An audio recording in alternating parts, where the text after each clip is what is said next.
블레셋이 이겨요. 그리고 괴를 빼앗기죠. 두 번째 사건은 뭐예요? 제사장 엘리 제사장이 죽죠. 어떻게 죽어요? 목이 부러져 죽죠. 목이 잘린 게 아니고 목이 부러져서 죽었어요. 습득한 소리 하네. 그 다음 세 번째는 누구예요? 며느리가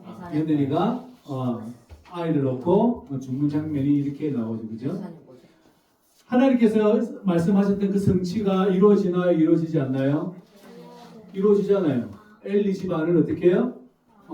엘리 집안에 하나님께서 심판을 행하시겠다는 그 일들이 이루어지는 모습을 오늘 우리는 4장을 통해서 보게 되어집니다. 자, 블레셋과 이스라엘이 이렇게 싸움을 합니다. 전쟁이 벌어졌습니다. 근데 이스라엘은 어디에 있냐면 에베네셀에 있어요. 에베네셀이라는 말이 여호와께서 여기까지 인도하셨다라는 거거든요. 그 뜻이 우리가 기도할 때 에베네셀에 하나님 그러잖아요. 나를 지금까지 여기까지 인도하시는 하나님, 그게 에베네셀이에요. 뜻이 그래요. 그러니까 이스라엘 백성들은 아이러니하게도 어디 있어요? 에베네셀에 있어요. 그리고 맨 마지막에 이가봇이라 해서 여호와의 영광이 떠났다는 말이 또 나와요. 그죠? 그리고 참 성경이 이렇게 대단하죠. 그죠? 문맥이 참 재밌죠? 에베네셀에 있고 블레셋 사람 팔레스틴은 어디 있어요? 아벡이 있어요. 근데 이 블레셋 사람들은 어디 사람들이냐면 에게해라고, 지금의 그리스의 그 바다를 에게해라 그래요. 그 에게해에서 이주연 해양민족인데 이 사람들이 거기에 정착하면서 처음에는 애국과 마찰을 벌였어요. 싸움이 있었단 말이죠. 그런데 애국에서 이제 거리를 둘므로써 이제 각기 이 블레셋 사람들은 거기에서 거주하게 되었던 거죠.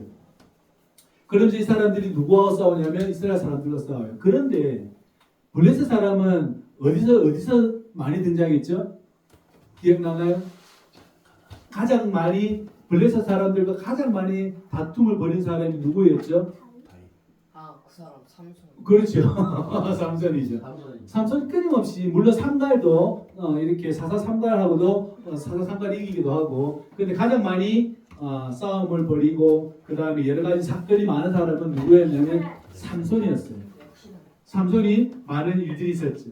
그 블레셋 사람들과 이스라엘 백성들하고 이제 싸움이 벌어집니다. 근데 첫날 싸움에서 이스라엘 백성들이 이기나요, 지나요? 졌다고 좀 나오죠, 그죠? 몇 명이 죽었어요? 4,000명이죠, 그죠? 그걸 잘 읽었죠? 잘 읽었어요. 4,000명이 처음 패배했습니다. 그런데 그 패배한 군사의 진영에서 싸움이 벌어졌는데 1차전을 했는데 1차전에서 4,000명이 졌어요. 그래서 졌었기 때문에 지금 진영을 서로가 이제 물른 거죠. 블레셋 사람들도 요만큼 뒤로 물러가고 우리도 이스라엘 백성이 이만큼 물러섰어요. 그리고 장로들에게 가가지고 우리가 큰 살육이 있었고 우리가 졌다. 우리가 지금 1차전에서 패배를 했다. 그러니까 장로들이 뭐라고 이야기하냐면 3절에 보면 여호와께서 오늘 우리에게 어떻게 이렇게 패하게 하셨는가라고 한탄을 합니다. 그죠? 한탄을 해요. 그 장로들이 여호와께서 왜 패배했는지에 대한 이유를 알고 있나요? 모르고 있나요? 몰라요. 그죠? 그래 모르니까 원래는 하나님께서 엘리와 그의 제사장들로 말미암아 하나님께서 어떻게 지금 심판을 행하고 있다는 사실을 지금 알지 못하고 있는 거죠. 그래서 언약궤를 어디서? 실로에서 가져오게 하는 거예요. 누가요? 누구들이? 장로들이. 만지면 돼요, 안 돼요? 이제 문제는 거기서 발생하기 시작합니다. 그러니까 여러분 엘리 제사장만 문제가 있는 게 아니에요. 누구에게도 문제가 있어요? 장로들이라는 사람들도 문제가 지금 심각하다. 우리 요한이 말대로 심각하다. 심각해. 왜 심각해요? 건드리지 말아야 할 괴를 건드리는 거죠. 그러면 우리가 이길까 싶어서. 왜냐하면 이 언약궤에 갈 때마다 언약궤가 어디를 행진할 때마다 우리를 이겼기 때문에, 여호수아도 이겼고 끊임없이 이겼기 때문에 이 사람들 생각은 뭐예요? 그것을 가져오면 된다라고 생각한 거죠.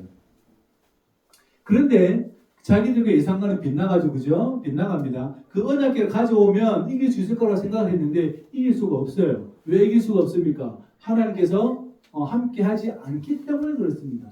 하나님께서는 지금 블레셋과 이스라엘과 싸우면서 하나님은 지금 누구에게 지금 힘을 실어주고 있어요? 블레셋에게 힘을 실어주고 있어요. 오히려 이스라엘 백성들이 그것을 가져오는 것으로 자기들이 이길 것으로 착각하고 있는 거죠. 손을 대면 안 돼요. 손을 대면 안 돼요. 그러니까 자기 생각이 많이 들어가면 들어가 있을수록 삶이 피곤해요. 내 생각이 많이 들어가면 들어갈수록 삶이 피곤해요. 하나님의 마음을 많이 알면 알수록 내 삶이 그렇게 피곤하지가 않아요. 우리가 그걸 배우는 과정이에요. 우리 인생은 그걸 배워가는 과정이에요. 하나님의 마음을 많이 알아가는 과정, 하나님을 많이 배우는 과정, 하나님의 품성을 많이 닮아가는 과정이 인생이죠. 내가 지금 전쟁이 졌어요. 지금 진중에서 병사가 와가지고 장로들에게 우리가 지금 전쟁에서 패했습니다. 4,000명이 죽었습니다. 그럼 장로들은 뭘 해야 되나요? 먼저 왜 졌는지, 그렇죠. 왜 졌는지를 물어보고, 그리고 이 전쟁은 하나님께서 지금 우리에게 우리가 부정한 것과 우리가 지은 죄악 때문에 벌어진 일이라는 것을 알면 어떻게 해야 돼요? 그렇죠. 순서가 그렇게 항상 그렇게 해야 돼요. 항상 순서가 그렇게 해야 됩니다. 근데 순서를 거꾸로 했죠. 회개 안 하고 뭐 하죠? 그러면 방법은 하나 있지. 무슨 방법이에요? 언약궤를 가지고 와가지고, 언약궤에 뭐가 들어있는 줄 아세요? 10계명이 들어있어요. 10계명은 누가 받았어요? 모세가 받았죠. 그 모세의 10계명이 그 언약궤, 이런 괴짝에 시띠 나무로 만든 괴짝 안에 들어가 있어요. 그래서 그것을 가져오면 우리 여호수아도 우리 모세도 그거 가지고 이겼으니까 이거 가지고 이기겠다고 어떻게 해요? 생각한 거죠. 틀린 생각은 않는데 그것은 하나님 뜻과는 정 반대되는 일이 벌어지게 된 거죠. 우리가 전쟁을 졌다라면 전쟁이 진 이유를 생각하고 하나님께 나아가서 하나님 우리가 전쟁이 졌습니다. 이 대표적인 사람이 누구예요? 대표적인 사람이 누구예요? 전쟁이 한 번 딱 진 적이 있어요. 여호수아가. 누구에게 졌죠? 여호수아가 딱 한 번 전쟁을 전 적이 있어요. 누구죠? 누구죠? 아니에요. 까먹었어요. 신안의 아름다운 메투한벌과 그죠? 그 모습색이 되는 것과 누구죠? 지금 하지 그죠? 아로 시작해요. 아로. 아간이죠. 아간. 역시 나요. 그래서 아간이 전쟁해가지고 이겼잖아요. 그래가지고 물건을 자기 장막 속에 숨겨뒀어요. 그래서 숨겨두고 그 다음 전쟁에 올라가니까 여호수아가 패했어요. 그래서 여호수아가 하나님께 울면서 기도하는 거예요. 하나님 왜 우리를 이긴다고 하셨는데 우리의 승리를 주신다고 하셨는데 우리가 왜 패했습니까? 라고 여호수아가 하나님께 그렇게 기도했더니 하나님께서 여호수아에게 응답해 주세요. 부정이 있었다라는 겁니다. 나쁜 짓을 했다라는 거예요. 그래서 살펴보니까 누구죠? 아간이 딱 걸린 거죠. 그러니 이러한 일들이 있을 때에 내가 하나님께 질문하고 그리고 그 일들을 어떻게 해요? 다시 어떻게 처리해야 될지는 하나님으로부터 시작하는 것이 가장 옳다는 것을 저와 여러분 잘 기억하시기를 주의 이름으로 부탁을 드립니다. 가져왔어요. 가져왔고 그 다음에 그 언약궤 사이에는 언약궤가 여기 있고요. 홈리와 비누아스 엘리의 두 제사 아들이 있습니다. 조합이 이상하죠. 거룩한 언약궤가 있고 홈리와 비누아스가 있어요. 말이 돼요? 안 돼요? 이 장면이 말이 됩니까? 안 됩니까? 안 되죠. 홈리와 비누아스는 무슨 짓을 했어요? 나쁜 짓 많이 했죠. 그죠? 입에 담지 못할 나쁜 짓 많이 했죠. 그죠? 재물도 막 자기 마음대로 해버리고 거기 뭐 일하는 사람하고도 나쁜 짓 많이 했죠. 자, 그러면 이길 것 같았죠. 이겼어요? 졌어요? 못 이겼어요. 몇 명 죽었죠? 3,000명. 몇만 명? 4만 몇만 명이요? 3명. 3만 명이죠. 그죠? 맞죠? 그러니까 블레셋 사람들이 막 두려워해요. 진중에서 소리가 나니까. 이스라엘 백성들은 언약궤 보니까 이길 거라고 막 소리를 지릅니다. 블레셋 사람들도 소문을 알고 있어요. 이 이스라엘의 백성의 하나님이 애굽에서 재앙을 일으키고 탈출한 것도 알고 있고 이 이스라엘 이 언약궤를 가지고 이 이스라엘 백성들의 신은 대단한 신인 것도 알고 있어요. 왜 그렇습니까? 정복 전쟁을 해서 이 땅을 다 빼앗았기 때문에 그렇습니다. 다 알고 있어요. 그래서 어떻게 해야 되나? 라고 이야기하면서 블레셋 사람들이 힘을 냅니다. 자, 너희가 힘을 내야 된다. 힘을 내서 싸워야 된다. 만약 그렇지 않으면 이스라엘 백성들의 종이 된다.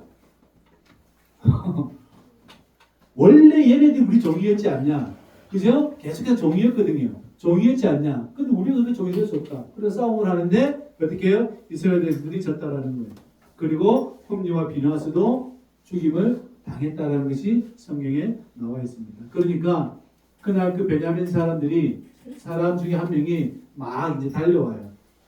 막 달려와요. 그리고 실로 잃어요. 막 와가지고 누구한테 찾아가냐면 이제 누구에 찾아가요? 엘리 제사장에게 찾아갑니다. 엘리 제사장은 방금 문 곁에 있다가 이제 물어봐요. 근데 엘리 제사장은 그 소리는 듣고 있었어요. 언약궤가 지금 전쟁에 갔다. 전쟁 그 한 가운데에 들어갔다. 마음이 어떻게 해요? 두근두근 거리는 거죠. 왜냐하면 그 궤가 함부로 움직이면 되는 게 아닌데 움직였어요. 그런데 그것이 어떻게 될지 지금 궁금한 거예요. 그러니까 이제 베냐민 지파 중에 한 사람이 막 달려와서 이야기를 하는 거죠. 막 달려와서 이야기. 여기 베냐민이라는 말이 나오잖아요. 그죠? 베냐민이라는 말이 나와요. 사울은 어느 지파인 줄 아세요? 지파 중에 사울은 베냐민 지파예요. 힘의 이동을 나중에 이제 보여주는 장면 중에 하나로 암시적으로 나오는 장면 중에 하나예요. 그러니까 와서 이야기합니다. 언약 우리가 졌고요. 전쟁에서 우리가 패했고요. 큰 살육이 있었고요. 그리고 언약궤도 빼앗겼고요. 당신의 두 아들도 죽었습니다. 라는 소리를 듣자마자 엘리 제사장은 그 언약궤가 빼앗겼다는 소식에 들리자마자 뒤로 넘어져서 목이 부러져 죽습니다. 맞죠? 목이 부러져 죽어요. 그의 나이 98세. 눈은 어두워서 보이지 않고 죽은 새 살아요. 비둔해져서 그 소식을 듣고 그 삶을 마감하게 되었습니다.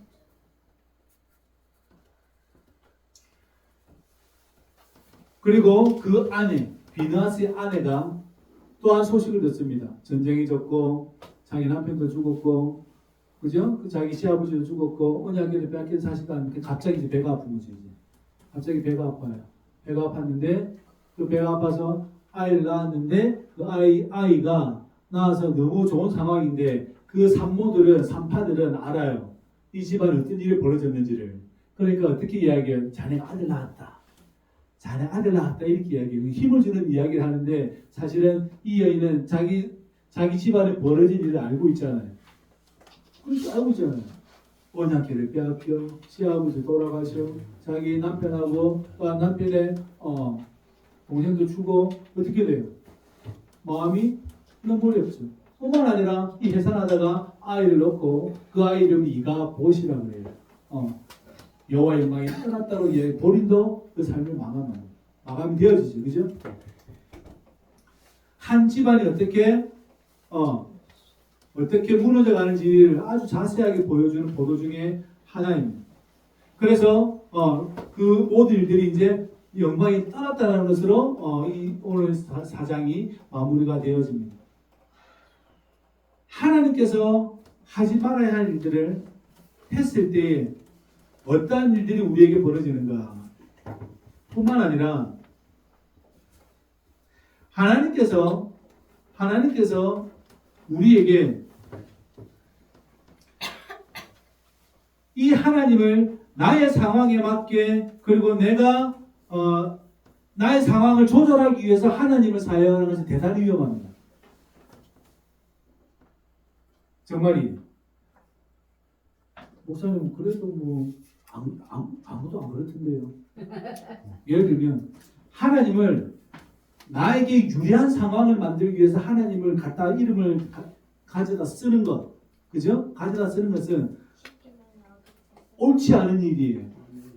그런데 대부분 갖다 써도 별일 없죠, 그죠? 갖다 써도 별일 없어요. 문제는 항상 거기 있어요. 나의 상황을 좋게 하기 위해서 하나님의 이름을 쓰는 것은 절대 해서는 안 됩니다. 신앙인은 절대 그렇게 해서는 안 돼요. 저와 여러분들이 내 상황에 맞게 하나님을 사용하는 것은 절대 하지 말아야 될 행동 중에 하나입니다. 그러니까 언제 그것이 밝혀지냐? 언제 그것이 드러나냐? 언제 드러날 것 같아요? 하나님의 성소에 들어가 보면 그때 알게 돼요. 비로소 알게 돼요. 그 시편의 말씀이 그렇게 나와 있어요. 왜 잘 되는 사람이 저렇게 잘 되냐? 왜 저렇게 악을 저지르는데 저렇게 잘 사냐? 죽을 때도 곱게 죽더라. 시편이 그렇게 이야기해요. 죽을 때도 곱게 죽고 그 자손에게 산업 엄청나게 재산도 많이 물려주고 땅도 물려주고 다 물려주더라. 왜 저렇게 편하게 사냐? 그런데 하나님의 성소에 들어와 보니까 왜 그렇게 하면 안 되는지 이유를 알겠더랍니다. 시편에 노래하는 그 분이 이유를 알겠더래요. 왜냐하면 하나님의 준엄한 심판이 있다는 사실을 알고 있으니까. 지금은 내가 옳게 살아서 내가 바르게 행동해서 하나님을 욕되게 하지 않고 하나님의 영광을 위해 살다 보니 내 삶이 어렵고 내가 힘들고 내가 괴로울지라도 굳굳이 견뎌내는 이 삶을 사는 것이 지금은 괴로운 듯 하나, 그러나 하나님께서는 우리에게 큰 은혜로 갚아주신다는 사실을 우리가 믿음으로 고백할 수 있기를 주의 이름으로 부탁을 드립니다. 하나님의 영광이 떠나버리는 거예요. 하나님의 영광이 떠나버리는 거예요. 이스라엘 백성들이 결국은 587년경에 바벨론 포로로 나라가 다시 쪼개져 버리죠. 그죠? 다 쪼개져 버려. 우리 하나님께서는 이 영광을 다시 우리의 예수 그리스도를 통하여서 우리에게 그 영광을 보여주십니다. 그 영광을 보여주세요. 나를 보내니 내가 보낸 이를 믿는 너희들에게 다시 이 영광을 하는 우리에게 회복시켜 주신다는 사실을 믿을 수 있기를 주의 이름으로 부탁을 드립니다. 이스라엘이 떠났지만 그러나 모든 사람이 예수 그리스도를 믿는 믿음 안에 살 때에 그 영광으로서 다시 하나님께서는 우리에게 은혜를 주시는 사실을 잘 기억할 수 있기를 주의 이름으로 부탁을 드립니다. 그것이 십자가요. 그것이 부활로서 우리에게 다시 돌아오는 사실을 잘 기억할 수 있길 바랍니다. 그래서 나의 영광을 위하여서 하나님 이름을 갖다 쓰는 것은 별로 좋지가 않아요. 그래서 반드시 심판의 결과로서 우리가 경험되어지게 될 것입니다. 그러니까 그때는 어쩔 수가 없어요. 지금은 제가 하나님의 영광을 제 마음대로 차용해서 써버렸습니다. 그래서 제가 실수했습니다 라고 말하는 것은 지금은 괜찮아요. 그나마 괜찮은데 하나님 앞에서 그것이 허용이 안 돼요. 왜 허용이 안 됩니까? 그때는 정리하는 거예요. 지금은 회개할 수 있는 시간이 있으니까 회개하면 되는데 그때는 회개 시간이 아니라 선고받는 시간이에요. 선고하시죠. 재판장에 가서 재판장이 선고하는 날이에요. 그렇기 때문에 우리가 하나님 앞에 가서 너희가 왜 나의 이름을 함부로 차용해서 썼냐? 네가 왜 나의 영광을 함부로 너의 상황에 맞게 써버렸냐? 라고 하는 질문하면 그때는 대답이 없잖아요. 그때는 그 대답을 할 수가 없어요. 그때는 억울하다고 해도 안 되고 내가 일부러 그런 건 아닌데요 변명해도 안 되고 나를 변호해도 그것은 불가능한 일입니다. 저와 여러분들이 잘 기억할 수 있기를 주의 이름으로 부탁을 드립니다. 오직 우리가 하나님의 영광을 위해서 우리 자신을 드리는 것이 더 귀중하다는 사실을 잘 기억할 수 있기를 바랍니다. 그래서 믿음이 요구되어지는 거예요. 내가 예수 그리스도의 십자가와 부활을 믿는 사람으로서 그 믿음이 요구되어지는 거예요. 왜요? 이렇게 정처 없이 떠들고 바다에서 일주일 동안 배가 파손해가지고 이렇게 있고 맹수와 더불어 싸우고 박해를 당하지 참고 내가 왜 이렇게 살아야 되냐? 사도 바울의 그 말이에요. 내가 왜 이렇게 살아야 되냐? 그런데 나는 이게 너무 좋다 이렇게 이야기해요. 사도 바울의 고백이 그래요. 왜 그러냐면 하나님께서 나에게 주시는 부활의 영광이 너무나 크기 때문에 그렇습니다. 그 영광이 너무 크기 때문에 왜 이렇게 내가 힘들게 살아야 되냐? 그렇게 이야기하지만 이것이 내 복이다 이렇게 이야기하는 거예요. 이것이 내 복이다. 복 중에 복은 이거다.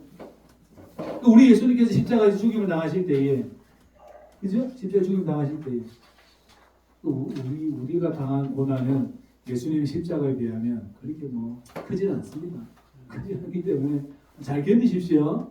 어려운 시절 잘 견디시고 잘 지나갈 수 있기를 주의 이름으로 부탁을 드립니다. 네. 그러면 하나님께서 친히 갚아주실 것이고 또한 저와 여러분의 모든 눈물과 여러분의 우리의 아픔을 주님께서는 다 알아주실 줄로 믿습니다. 그죠? 그게 요한계시록에 말씀하는 거잖아요. 요한계시록 그거 말하는 거거든요. 너희 모든 눈물을 닦아줄 거다. 견뎌라는 거예요. 그러니까 요한계시록의 말씀은 아주 잔인한 말이에요. 왜 그러냐면 지금 힘들지. 요한이 쓰는 말이에요. 지금 힘들지. 참아라. 이 끝이에요. 요한계시록 설명하면 그 끝이에요. 다른 내용 없어요. 힘들지. 네가 예수 믿는다고 보리 사러 가면 밀 사러 가면 사주지도 않지. 막 때리고 그러잖아.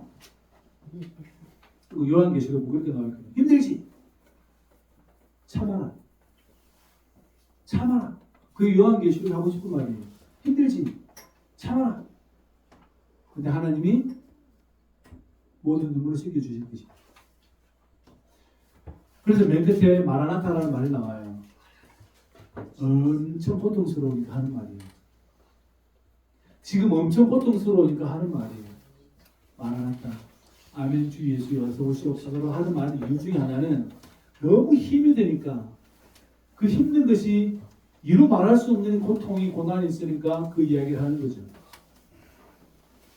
왜 이런 이야기를 하냐면 내가 하나님의 영광을 위해서 살다가 어려움을 당할 수 있잖아요. 그 당하는 것에 성경이 끊임없이 말하는 바 참아라. 참고 견뎌라. 그 이야기를 계속 하고 있다는 얘기예요. 공부하는 게 힘들잖아요. 그죠? 견디고 꾸준히 하십시오. 꾸준히. 어디 가서 10시간, 11시간씩 노가다 하는 것보다는 쉬워요. 그게 어려운 거 아니에요. 내가 벽돌 지고 뭐 시멘트 지고 계속 날라보세요. 그거보다 어려운 거 아니에요. 참고 견뎌내십시오. 참고 견디는 그것이 여러분들에게 큰 은혜가 될 줄로 믿습니다. 우리 신앙생활도 마찬가지예요. 우리가 그렇게 그리스도인으로서 참고 견뎌내는 것이 얼마나 중요한지를 저와 여러분 잘 기억하시기를 주의를 부탁드립니다. 이스라엘의 영광이 떠나버렸어요. 비나세 아내 말처럼. 한 집안의 영광이 떠나버렸습니다. 그리고 사울에게 넘어가고 그 사울의 영광이 나중에 누구에게 넘어가요? 다윗에게 넘어가요. 하나님의 영광이 여러분의 가정과 여러분의 상태에서 떠나가지 않기를 주의 이름으로 축복합니다. 에베네셀의 하나님이 여러분 평생의 에베네셀의 하나님 되기를 바랍니다. 떠나가지 않기를 주의 이름으로 축복합니다. 그러니까 그것이 내가 예수 믿는 징표로서 살아갈 수 있기를 주의 이름으로 부탁을 드립니다. 기도하십시다. 저를 따라합니다. 하나님 감사합니다. 예수 안에서 우리를 영광스럽게 하시려고 우리를 불러주셨사오니 감사합니다. 부활의 영광이 이룰 수 있도록 우리를 축복하여 주옵소서. 참고 인내하며 살아갈 수 있도록 도와주시고 극복하며 승리할 수 있도록 도와주옵소서. 예수님의 이름으로 기도하옵나이다. 아멘.